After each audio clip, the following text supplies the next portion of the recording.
Afin de réduire les effets néfastes de la circulation routière sur les usagers sur l'économie nationale, place à la Semaine nationale de la sécurité routière. Le thème de cette année est « Excès de vitesse, un danger mortel sur la route ». Durant toute la semaine, plusieurs actions de sensibilisation seront menées à travers le pays. La jeunesse est de plus en plus exposée à des défis complexes, notamment la consommation de substances illicites. La rédaction s'est penchée à ce phénomène avec l'éclairage des leaders d'opinion et figures religieuses. Mesdames, Messieurs, bonjour, bienvenue aux informations. La Semaine nationale de la sécurité routière a démarré aujourd'hui. C'est pour minimiser les impacts négatifs des accidents de la circulation routière sur les usagers ainsi que sur l'économie du pays. Durant la semaine, l'accent sera mis sur la sensibilisation auprès des usagers de la route. Le thème retenu cette année est « Excès de vitesse, un danger mortel sur la route ». Plus de détails avec le ministre des Transports et des Infrastructures. Elle est au micro de Awadama Koulibaly et Mbarakou Maïga. La route continue de faire des victimes. Plus de 7600 cas d'accidents ont été recensés en 2024, entraînant environ 9000 blessés et près de 700 tués. Après analyse des statistiques, selon le ministère des Transports, plusieurs facteurs sont à la base des accidents de la circulation routière. Avec 43% des causes, l'excès de vitesse est en première position.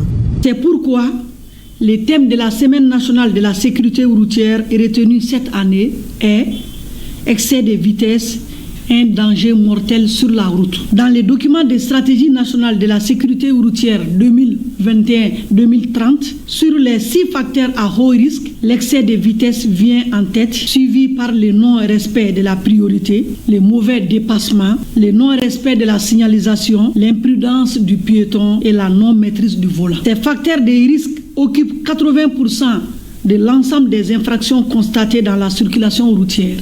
Les conséquences des accidents peuvent être amoindries par le respect de la limitation de vitesse fixée par le code de la route. 50 km/h en agglomération et 90 km/h en rase campagne.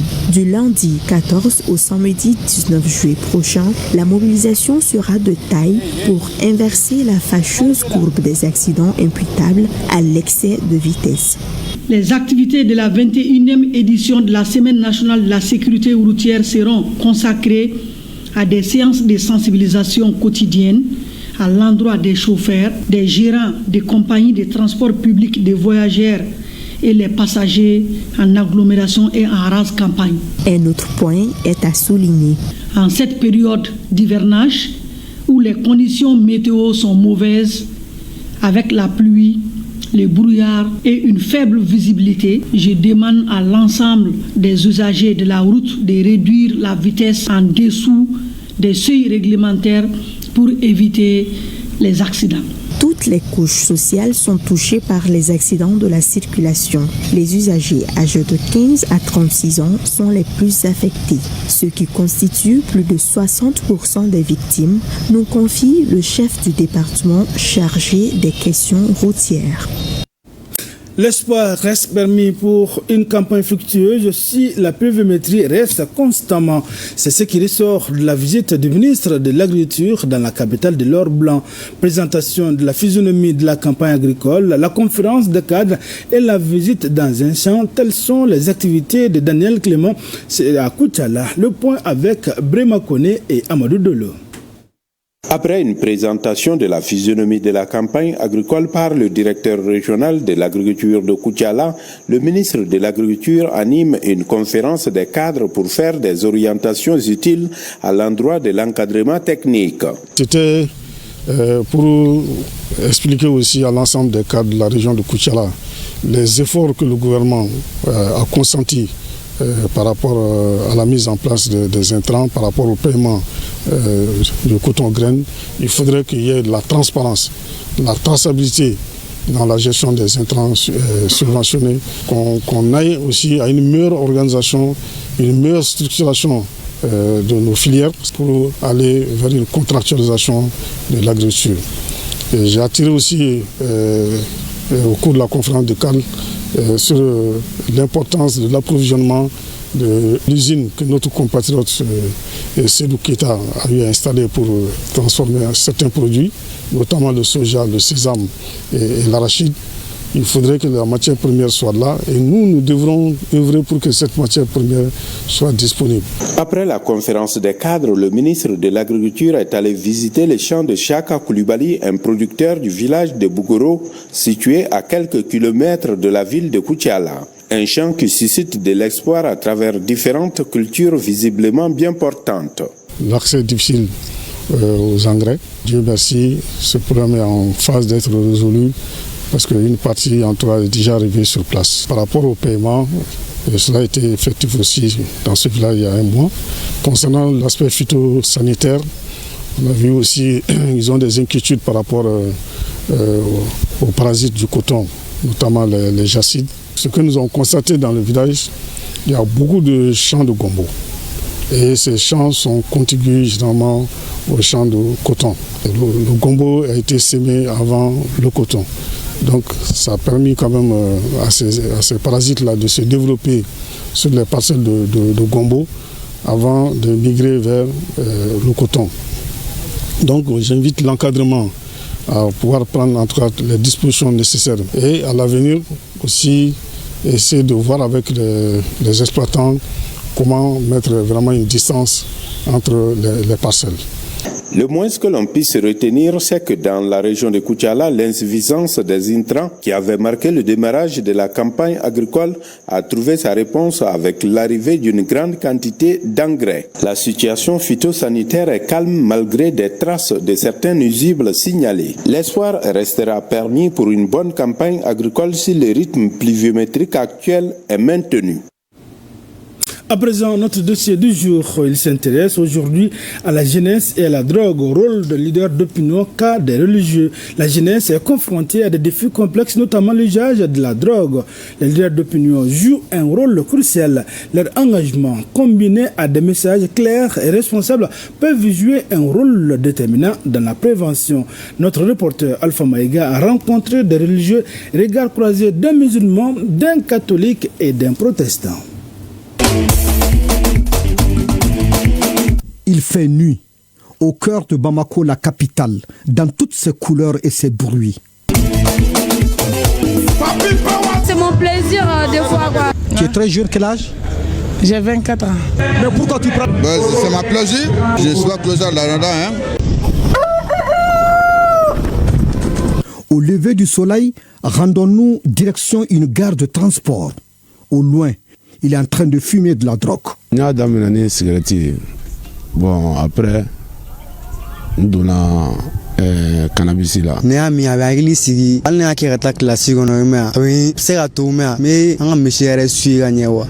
C'est bien ainsi la capitale. La consommation de drogue chez les jeunes, un quotidien. Aujourd'hui, la jeunesse malienne est confrontée à beaucoup de défis, beaucoup de problèmes, notamment les stupéfiants, qui sont aujourd'hui un problème aujourd'hui de santé publique. On peut le fumer, on peut l'avaler, on peut se l'injecter. Cocaïne, héroïne, cannabis, tramadol, etc. Et c'est ça qui ravage notre société. Nous n'avions pas de statistiques. Et savoir que jusqu'à un tel nombre de jeunes sont affectés par la drogue, c'est vraiment déplorable, très inquiétant pour la société. Il s'agit d'une situation qui inquiète familles et autorités.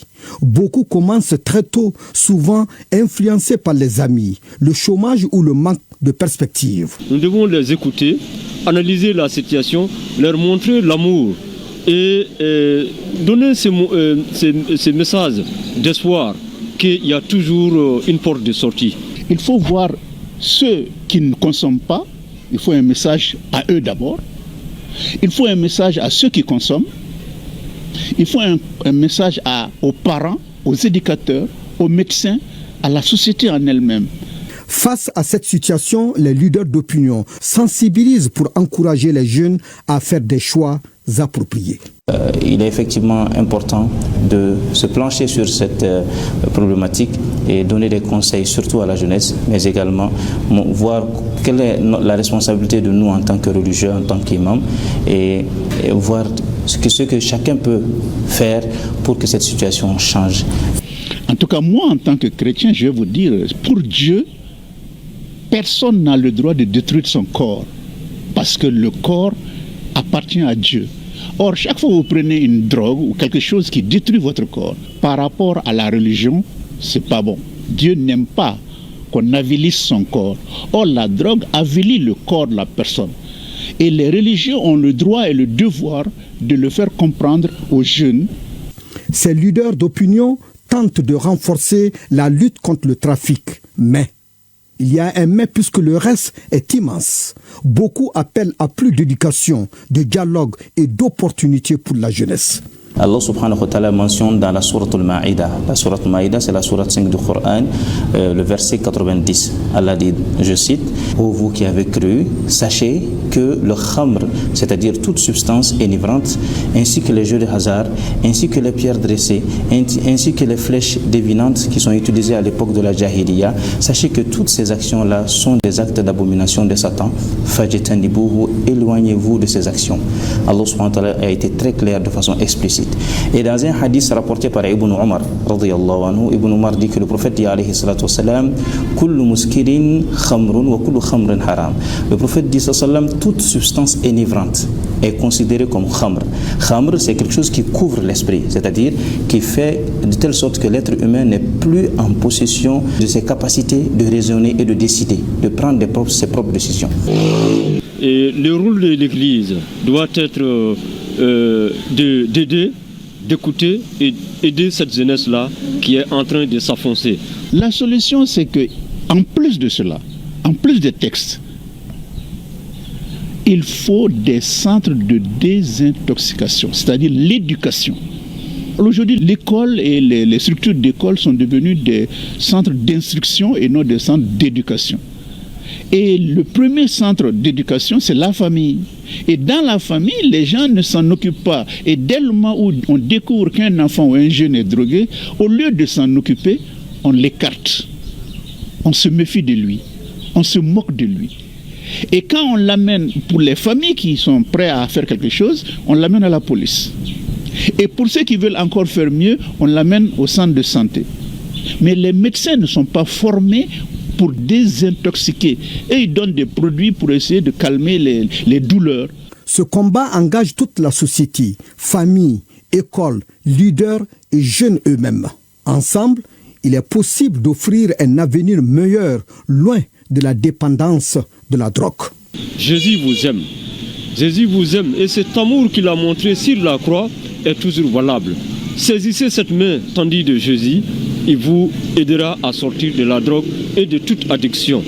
Mon frère, ma soeur, ne suis pas ceux qui t'invitent à consommer ces stupéfiants. Sache que demain est grand pour toi et aie confiance en toi, aie confiance en ce qu'Allah te réserve demain. Place ta confiance en Dieu et dis-toi que le succès est grand avec la volonté, la recherche de la satisfaction d'Allah et non dans la consommation de ces stupéfiants-là qui peuvent te détruire. Il faut que les jeunes comprennent que le peu de plaisir qu'ils ont en 1 minute ou en 30 secondes, ce n'est rien. Le plaisir dure 1 minute, mais le mal dure toute la vie. En attendant, le sujet inspire les artistes.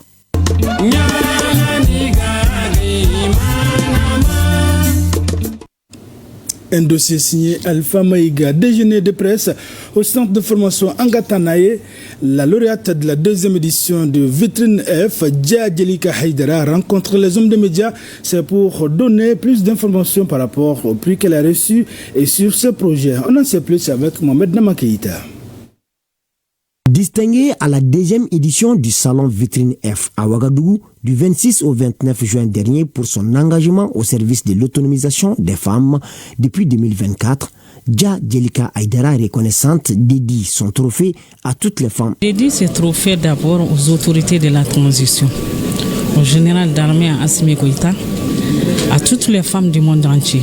Je dédie à mon époux, à ma famille, à tous les journalistes du monde entier.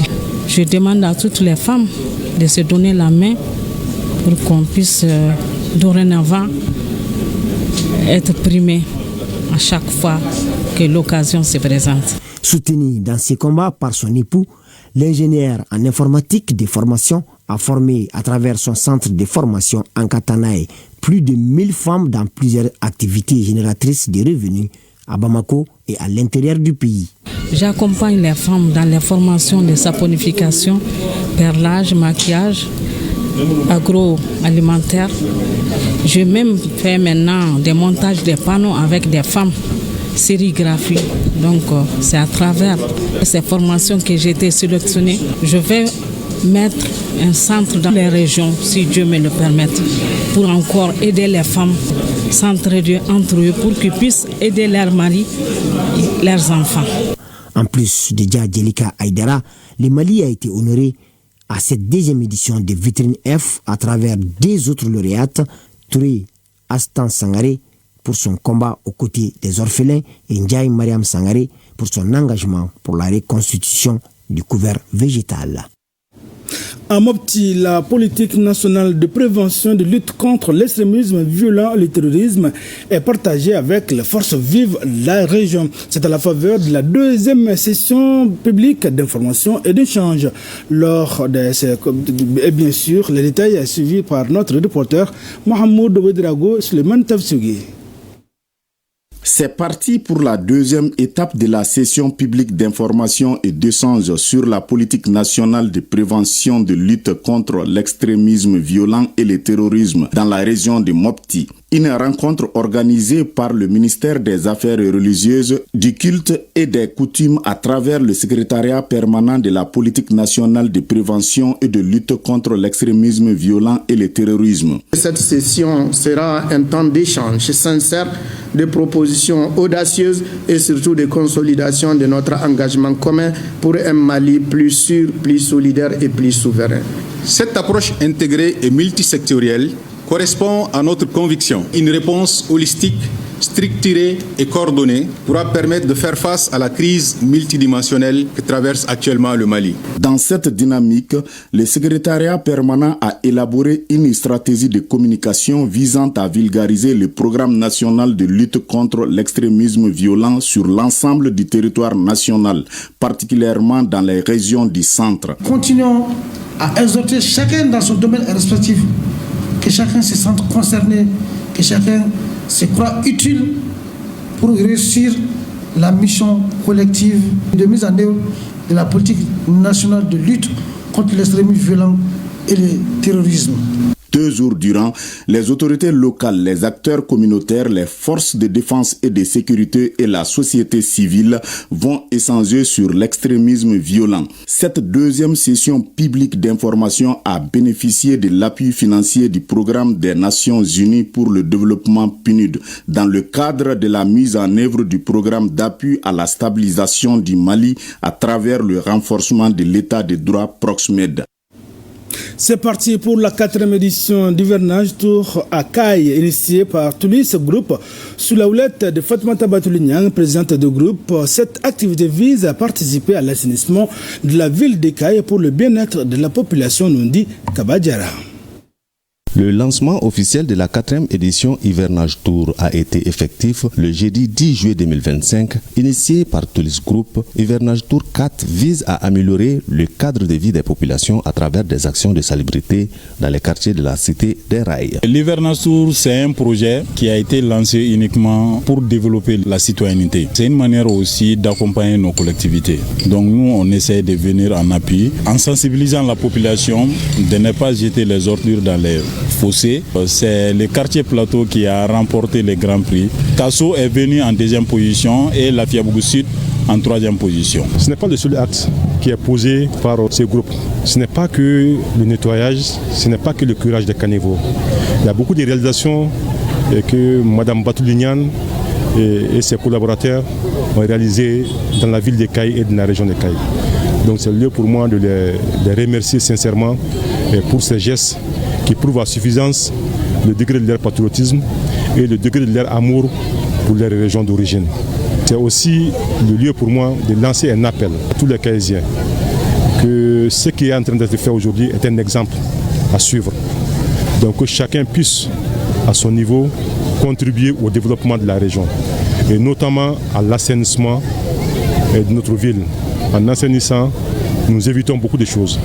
Tout d'abord, l'inondation. Ce lancement officiel d'hivernage Tour 4 à Caille a été mis à profit pour remettre les chèques aux quartiers qui avaient été désignés comme étant les quartiers les plus propres de la Cité des Rails lors de la 3e édition. Vivement la 5e édition. Retour à Bamako, Peul, Bambara, Dogon, Kassongé. En gros, toutes les ethnies du Mali étaient représentées ce samedi au Centre international de conférence de Bamako, CICB. C'était à l'occasion de la journée culturelle de l'école spéciale de commerce, d'administration et de l'entrepreneuriat. L'initiative est du bureau des étudiants et elle a pour objectif de célébrer la culture malienne. Le compte-rendu est signé Aminata Brema Ouedrago. Pour mettre en avant la diversité culturelle du Mali, les étudiants de l'école spéciale de commerce, d'administration et de l'entrepreneuriat sont à pied d'œuvre. C'est là, à travers une journée culturelle, magnifiée par des sketchs, des concours d'éloquence, des défilés traditionnels et modernes et tant d'autres activités culturelles. Comme premier plan, nous avons décidé de valoriser l'image de l'ESKE et aussi promouvoir la culture, de promouvoir la cohésion au sein des milieux universitaires, de pouvoir connaître d'où nous venons pour pouvoir mieux se construire. Je suis habillée comme ça pour représenter fièrement mon pays, car le Bogolan c'est l'habillement traditionnel du Mali et c'est l'ethnie Bambara. Je suis très très contente et très fière aussi. Les journées culturelles de cette nature contribuent à faire en sorte que une bonne partie, en tout cas l'ensemble de nos compatriotes, puissent savoir et accepter que la culture est un instrument puissant de développement. Cette première édition est placée sous le thème « Racines de l'identité, une jeunesse au cœur des traditions ». Au-delà de l'aspect culturel, l'administration de l'ESKE entend renforcer la cohésion entre étudiants tout en leur inculquant le sens de l'inclusion. Nous formons les dirigeants de demain et ces dirigeants doivent savoir qu'ils sont avec plusieurs personnes qui sont issues de différents points cardinaux. On sait qu'il y a une diversité culturelle qu'on doit inculquer aux jeunes d'aujourd'hui pour qu'ils sachent qu'ils ne sont pas seuls. Il faut l'inclusion pour pouvoir se développer personnellement et ensuite faire face aux défis actuels que notre pays traverse. Le maître mot de la journée culturelle 2025 de l'ESKE est et demeure la consolidation des acquis de l'Alliance des États du Sahel. Tout au long de la cérémonie, les étudiants ont évoqué les potentialités de l'AES, sans oublier l'intonation de l'hymne de cet espace. Voilà, mesdames, messieurs, c'est tout pour ce journal. Merci d'avoir été des nôtres. À très vite sur ORTM.